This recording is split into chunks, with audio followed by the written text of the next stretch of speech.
At dahil na rin sa matinding epekto ng nakaraang bagyo, inatasan na ni Pangulong Aquino si Environment Secretary Ramon Paje na bumuo ng isang komprehensibong programa bilang hakbang naman sa pagprotekta sa ating kalikasan. Narito ang report mula sa aming kasamang si Elena Luna. Inatasan ni Pangulong Aquino si DENR Secretary Ramon Paje na maghanda ng komprehensibong programa para sa environment protection. Ayon kay PCOO Secretary Herminio Coloma Jr., ang direktibang ito ay bilang tugon sa storm surge at mga peligrong dulot ng bagyo, baha at iba pang kalamidad. Bahagi sa kautusan ng Pangulo sa DENR ay ang pagtatakda ng mga no-build zones sa baybaying dagat para matiyak ang paglipat ng mga dating naninirahan doon sa mga ligtas na resettlement areas. Hatid ni Bagyong Yolanda ang storm surge na tila hindi ganap na napaghandaan dahil sa kakulangan ng pag-unawa at tuwirang karanasan hinggil dito. Sinabi ni Secretary Coloma na dapat isaalang-alang ang aral mula sa nakalipas na karanasan upang maipatupad ang prinsipyo ng Build Back Better. Ang prinsipyong ito ang pagbabangon at pagtatatag ng mas matitibay na tahanan at gusali. Ayon rin sa kalihim, direktiba rin ni Pangulong Aquino sa DENR ang pagbabalik ng mga mangroves na mga natural na proteksyon sa baybaying dagat. Inihahanda na ng ang mga mangrove plantation at agarang sisimula ang pagtatanim dahil mula 5 hanggang 7 taon ang pagpapalaki dito.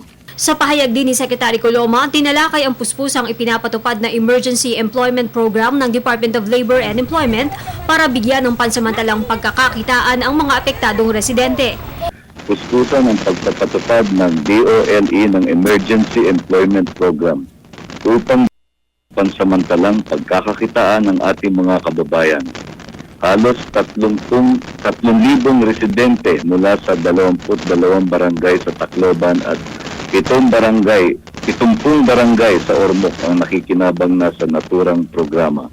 Kabilang na rin po dito yung mga katulad na programa na Cash for Work o Food for Work na isinasagawa ng DSWD at iba pang ahensya tulad ng Department of Agriculture. Ang mga manggagawa ay tumutulong sa paglilinis ng mga daan, palengke at plaza, pag-aalis ng bara sa mga estero at daluyang tubig at pagtatayo ng mga mahalagang pampublikong gusali at paaralan. Ayon sa DOLE, papalawigin pa ang programa sa iba pang mga bayan at rehiyon sa mga darating na araw. Pahayag ng pasasalamat ang palasyo sa inaalok na tulong ng International Labour Organization o ILO na maglaan ng 300 milyong dolyar para sa Cash for Work program ng gobyerno.